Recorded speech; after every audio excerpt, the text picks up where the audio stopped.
Hello दोस्तों, मैं हूं अजीत और आप मुझे देख पा रहे होंगे होम साइंस विद अजीत के यूट्यूब चैनल पर। आज हम लोग इस वीडियो के माध्यम से पढ़ने वाले हैं मुख गुहा। जब मुख गुहा की बात होती है तो हमें पता है कि जो पाचन प्रारंभ होता है वो मुख गुहा से होता है। और विशेष करके जब मुख गुहा की बात करते हैं तो आप लोग उसमें दांत, जीभ और लार ग्रंथियों को देखते हैं। दांत से भोज्य पदार्थ को कुचलने का काम होता है, यानी कि उसके आकार को छोटा करने का काम होता है। और लार ग्रंथियाँ पाचन में सहायक होती हैं, उसके साथ ही साथ उसको जो है गीला बना देती हैं। और आपका आता है जीभ, जो कि स्वाद का काम करती है, स्वाद देती है।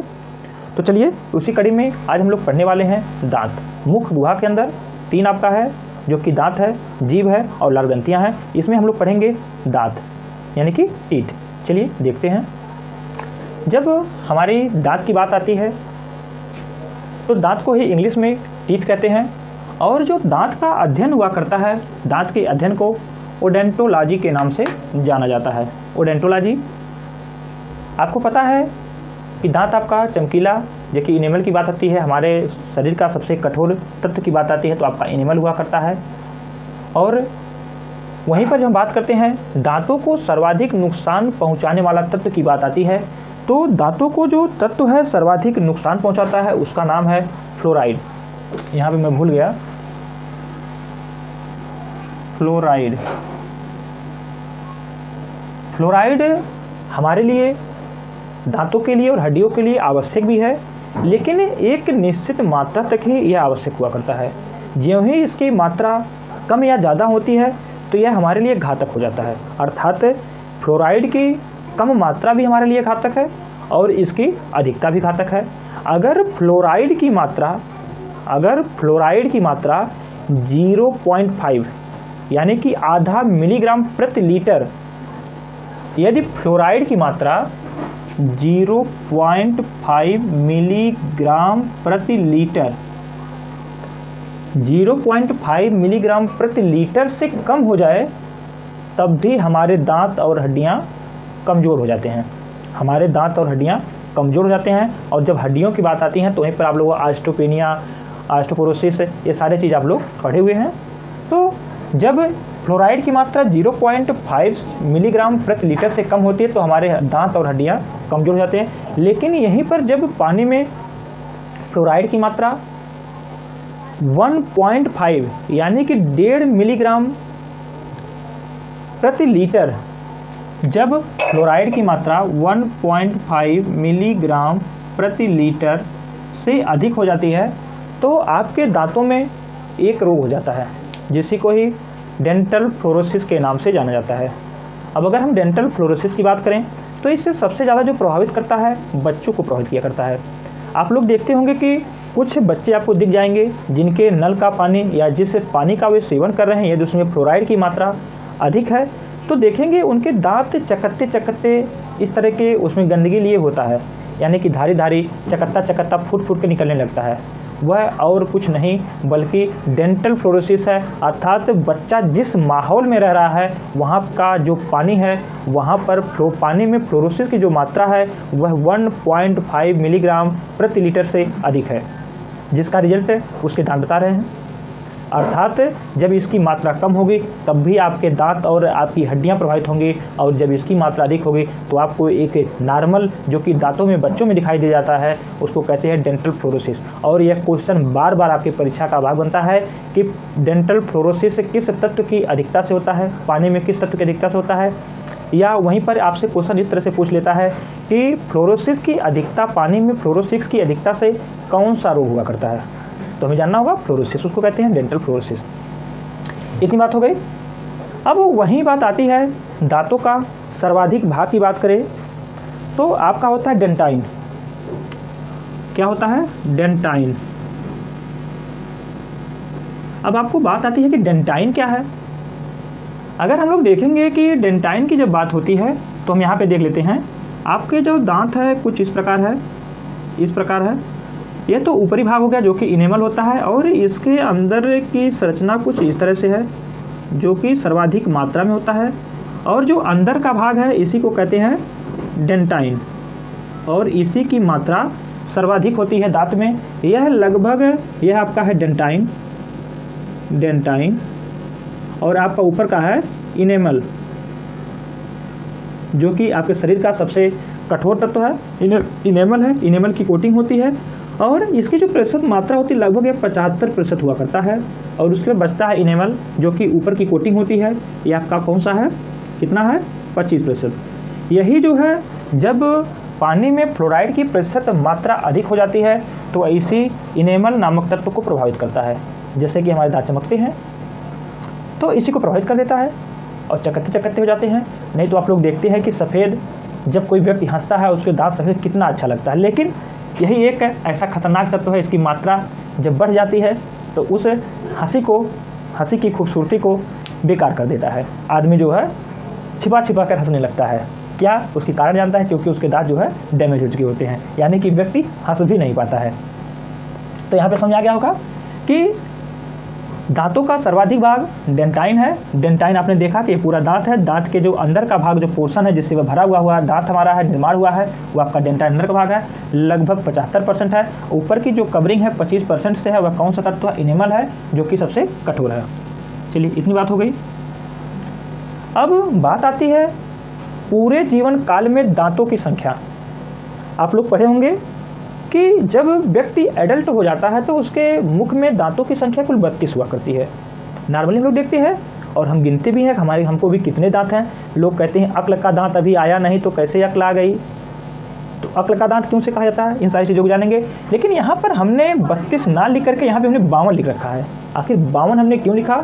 और हमने लिखा 20 + 20 + 12, 20 20 40, 40 10 50 2 52 लिख रखा है। लेकिन इसके पीछे का कॉन्सेप्ट है, यहाँ पे देखिए जो हमने 20 + 20 + 12 लिखा है, यहाँ पे 20 का मतलब है कि ये 20 ऐसे दांत हैं जो कि 2 बार निकलते हैं। इसी को ही दुग्धा का दांत के नाम से जाना जाता है, दूध के दांत के नाम से जाना जाता है। जैसे कि आप लोग देखते हैं कि बच्चों में नॉर्मली जो है 6 माह की आयु के बच्चे से निकलना प्रारंभ होता है। और बताऊं, जैसे से बच्चों के दांत निकलने प्रारंभ, बच्चा लार को टपकाना प्रारंभ कर देता है, उसके सहायक हो जाता है, उसके लिए आवश्यक भी है। तो एक बार 20 दांत आपके निकलेंगे और ये 20 के 20 दांत टूट जाएंगे, उनको कवर करेगा, पुणे 20 दांत निकलेगा, अस्थायी हो जाएगा। यानी 20 निकला, टूटा, पुणे 20 आ गया। तो निकले कुल दांतों के, यानी कि उसके पूरे जीवन काल में जो कुल कितने दांत निकलते हैं तो उनकी संख्या 52 है। 20 आया, टूटा, पुणे 20 आया। लेकिन जो जगह बची हुई रहती है वह संख्या 12 की होती है। और ये जब 12 दांत आते हैं ये पूरे जीवन काल में एक बार आया करते हैं। तो आपको पता है कि जो 2 बार निकलने वाले दांत हैं उनकी संख्या पूछे तो 20 हो गई, आए 20, टूट गए, पुणे 20 आए, तो इस प्रकार 40 हो गए। और 12 दांत ऐसे हैं जो सिर्फ और सिर्फ आपके जीवन काल में एक ही बार आते हैं। अर्थात अगर कोई बच्चा है 12 साल का है, 10 साल का, और उसमें अगर उसके अस्थायी दांत अगर कोई टूट जाए, जैसे कि हम देखते हैं कि बच्चों में प्रीमोलर अनुपस्थित हुआ करता है। अगर किसी बच्चे का प्रीमोलर आ गया है और किसी कारणवश प्रीमोलर टूट जाए, किसी दुर्घटना में, अन्य किसी कारण से, तो बच्चा ज़िंदगी भर बिना प्रीमोलर के ही बिताता है, या तो नकली दांत लगवाए। तो इस प्रकार कुल दांतों की संख्या 52। तो आपसे क्वेश्चन यहाँ से बनता है कि अस्थायी दांत और अस्थायी दांत। तो जब अस्थायी दांत की बात करता है तो अस्थायी दांत की संख्या कितनी होती है? 12। और अस्थायी दांत की संख्या कितनी होती है? 20। यहाँ से तो एक कंफर्म हो गया, अस्थायी अस्थायी। लेकिन आप कहेंगे सर कैसे आपने यहाँ पे जो है 52 कर दिया? तो 52 के लिए भी हमने आपको बताया कि वहाँ पे जो आपके 20 दांत हैं वे आपके 2 बार आते हैं। अस्थायी दांत जो हैं एक बार 20 आया और आपके 20 टूटा, पुनः 20 आया। तो इस प्रकार से आप जोड़ेंगे तो आपको 52 मिल जाएगा। पूरे जीवन काल में दांतों की कुल संख्या 52 हो गई। अब देखिए जो दांतों के गुण के आधार पर दांतों का वर्गीकरण किया गया है। देखिए यहाँ पे मैं लिख रखा हूँ, द्विबार दंती, गर्द दंती, नुकीला, विषम दंती। देखिए नाम से ही स्पष्ट है, जो द्विबार दंती है यानी कि ऐसे दांत जो 2 बार आते हैं, तो उनकी संख्या कितनी है? 20। देखिए गर्द दंती, गर्द दंती की बात आती है, आपको पता है कि गर्द मतलब खाई। तो दांत का वह भाग जो मसूड़ों के अंदर, जो मसूड़े के अंदर समाहित होता है, उसी को ही गर्द दंती के नाम से जाना जाता है। इतनी बात समझ आ गई होगी। यानी कि दांतों के आधार का जबड़ों के सॉकेट में धंसा हुआ होना, दांतों के आधार का जबड़े के सॉकेट में धंसा हुआ होना, गर्दंती, इसी को नॉर्मली आप नॉर्मल शब्दों में समझ सकते हैं कि दांत का वह भाग जो कि जबड़े में धंसा हुआ है या समाहित है, उसी को ही गर्दंती के नाम से जाना जाता है। वहीं पर जब बात करते हैं कि नुकीले की बात करते हैं, तो आपको पता है कि दांत की संरचना होती है, कुछ दांत नुकीले होते हैं, जैसे कि उसमें नाम आता है आपके रदनक का नाम आता है, और जो नुकीला दांत है इसका काम ही है फाड़ना।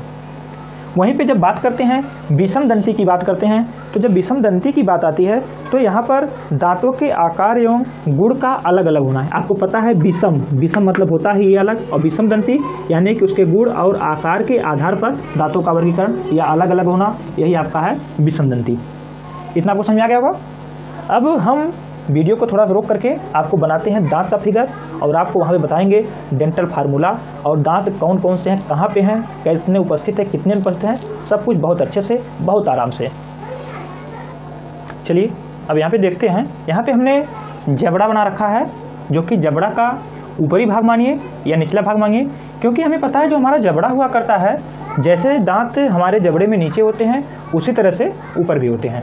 तो हम अगर इसके एक भाग को समझ लें तो उसी का काफ़ी दूसरा भाग होता है और दोनों आके आपस में मिलते हैं। तो यहाँ पे दांत की जब बात आती है तो हमें पता है कि हमने आपको बताया विषम दंती, जिसको कि विषम दंती की बात होती है, जिसको हमने आपको बताया कि इसके गुण के आधार पे, आकार और गुण के आधार पर इसे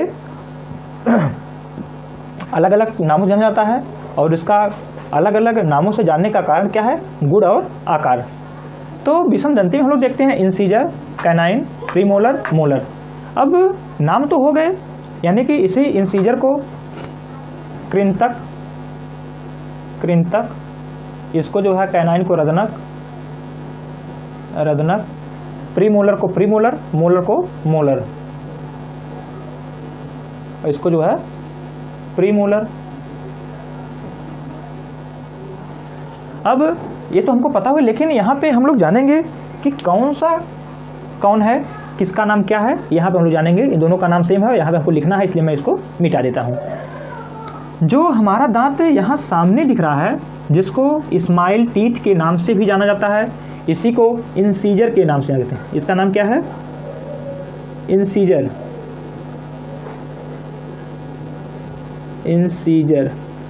इंसीजर कौन सा है, ये हमारे 4 दांत हो गए, यहाँ से लेकर के यहाँ तक के, ये हमारे हो गए इंसीजर। अच्छा नहीं लग रहा है, इसको एक लाइन कर दें, ये हमारा हो गया इंसीजर।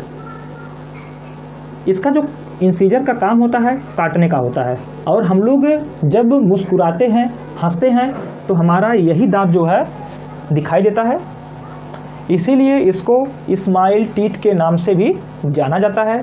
और जब इंसीजर की बात करते हैं तो स्माइल टीथ के साथ साथ हम लोग यह भी देखते हैं कि जो सबसे पहले निकलता भी है आपका, यही सबसे पहले बालकों में, बच्चों में निकलने वाला जो दांत होता है वो आपका इंसीजर है, और इंसीजर को ही कृंतक के नाम से जाना जाता है, और इसका जो कार्य होता है काटना होता है, उतरना। इसके बाद आप लोग देख रहे हैं बगल में 2 नुकीला, और ये आपका है कैनाइन। इसी को हिंदी में रदनक के नाम से जाना जाता है। इसका जो काम होता है, रदनक का जो काम होता है, कैनाइन का जो काम होता है, इसका काम होता है चीड़-फाड़। यानी कि आप लोग जब देखते हैं कि मांसाहारी जानवरों में देखते हैं तो इसका डेवलपमेंट अच्छा हुआ करता है, जबकि मानव सर्वाहारी है, इसमें इसका उतना विकास नहीं होता है। जैसे कि आप नॉर्मली आपके घर में कुत्ता आप लोग देखते होंगे तो वहाँ पे देखेंगे उसका बराबर वो यूज़ करता है। जितने भी मांसाहारी जीव देखेंगे तो उनमें यह काफ़ी आपको अच्छे से नज़र आ जाएगा। ये आपका है कैनाइन, इसी को ही रदनक कहते हैं। इसका जो काम होता है वह फाड़ने का काम होता है, चीड़ने फाड़ने का काम होता है। और कैनाइन की संख्या देखिए यहाँ पे मैं बना रखा हूँ कि 4 है, कैनाइन की संख्या 4 है, जो कि 4 आपको नीचे दिख रही है, यानी कि 4 + 4 = 8। 4 आपके ऊपर, 4 आपके नीचे, कैनाइन की संख्या 8 है इंसीजर की। वहीं पे जब कैनाइन की बात करते हैं आपको देख रहे हैं कि निचले जबड़े में 2 दिख रहा है, यानी कि कैनाइन की संख्या इसकी 2 + 2, जो कि 2 आपके ऊपर के, 2 आपके नीचे के बराबर, इनकी कुल संख्या 4 है। और इसका काम क्या है, आप लोग देखते हैं इसका काम फाड़ने, चीड़ फाड़ का काम है। और ये हमारे गाल के नीचे, अर्थात इसको चिक टीथ के नाम से भी जाना जाता है, चिक टीथ के नाम से जाना जाता है। इसके बाद आप लोग देखते हैं कि यहाँ पे आप 2 दांत देख रहे होंगे, यहाँ पे देख रहे हैं, और वही आकृति यहाँ पे बनी है। तो इसको 2 दांत इधर 2 दांत उधर, इसको बोलते हैं प्रीमोलर। प्रीमोलर की बात करें तो इसको प्रीमोलर के नाम से ही जाना जाता है और इसकी संख्या 4 नीचे 2 यहाँ है 2 यहाँ है, यानी कि 4 नीचे 4 ऊपर, 4 + 4 ऊपर + 4 नीचे, यानी कुल संख्या कितनी हो गई 8। और इसे को प्रीमोलर के नाम से जाना जाता है और यही प्रीमोलर बच्चों में नहीं पाया जाता, यानी कि बच्चों में प्रीमोलर का अभाव पाया जाता है। इसके बाद आती है मोलर की बात, जो कि सबसे लास्ट में है। मोलर की बात करें तो आपकी मोलर की संख्या होती है 6। मोलर की संख्या कितनी होती है 6 होती है, इसको कहते हैं मोलर। और इसकी संख्या आप लोग देखेंगे 3 इधर है 3 इधर, 3 3 6, यानी कि 6 नीचे या 6 ऊपर + 6 नीचे, कुल मिलाकर के 12 हो गई। और जो मोलर का काम होता है इसका भी काम चबाने का होता है, मिलाने का काम होता है। और प्रीमोलर की भी बात करें तो इसका भी काम वही होता है, चबाने का होता है। तो आप लोग देख लिए, यानी कि यदि हम इनको जोड़ें, अगर इनकी संख्या कुल मिलाकर 32 हो जाए तो हमारा दांत सही है। अब देखिए 12 + 8 20 और 20 4 24 और 24 और 8 32, यानी कि 32 दांत बन गए। लेकिन वहीं पर हम लोग देखते हैं जब मोलर की बात करते हैं तो यहाँ पे देखते हैं कि 3 दांत है। इसको जो है प्रथम वाले को जो प्री मोलर के बाद आता है इसको फर्स्ट मोलर के नाम जाना जाता है, फर्स्ट मोलर। ये आपका हो गया सेकंड मोलर, ये आपका होता है थर्ड मोलर।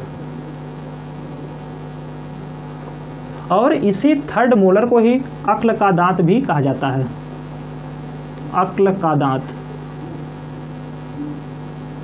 यही अक्ल का दांत आपका काफ़ी लेट आता है, 18 वर्ष के बाद ही आता है। और इसे अक्ल का दांत कहा क्यों जाता है, क्योंकि जब यह दांत निकलता है तो काफ़ी दर्द देता है। लोग कहते हैं कि लोगों की अक्ल ठिकाने आ जाती है, इसीलिए इसका नाम पड़ा है अक्ल का दांत। तो यहाँ पर आपने दांतों के कॉन्सेप्ट को समझा होगा। अब हम चलते हैं डेंटल फार्मूला पे। डेंटल फार्मूला की बात करें, डेंटल फार्मूला इन एडल्ट की बात करें, एडल्ट के लिए डेंटल फार्मूला आपको पता है कि इंसीजर आई, कैनाइन सी, प्रीमोलर आपका मोलर। जब डेंटल फार्मूला हम लोग निकालते हैं तो वही संख्या ऊपर और नीचे लिखी जाती है, पुनः हो जाएगा ICPREM। देखिए एडल्ट के लिए करें, हमको कुछ नहीं करना है, सिर्फ और सिर्फ इसको जो है बीच से फाड़ देना है। देखिए थोड़ा सा वीडियो भग रहा है, कट जाएगा। देखिए हम इसको ठीक और ठीक बीच से फाड़ देंगे। अब देखिए यहाँ पे 2 बचा, यहाँ पे 1 बचा, यहाँ पे 2, यहाँ पे 3, यही आपका फार्मूला हो जाएगा। देखिए एडल्ट के लिए देखिए आपका इंसीजर की संख्या 2 हो गई, 2, कैनाइन की संख्या 1, प्री मोलर की संख्या 2 और मोलर की संख्या 3, यही आपका नीचे हो जाएगा। यही आपका होता है dental formula for adult, dental formula for adult.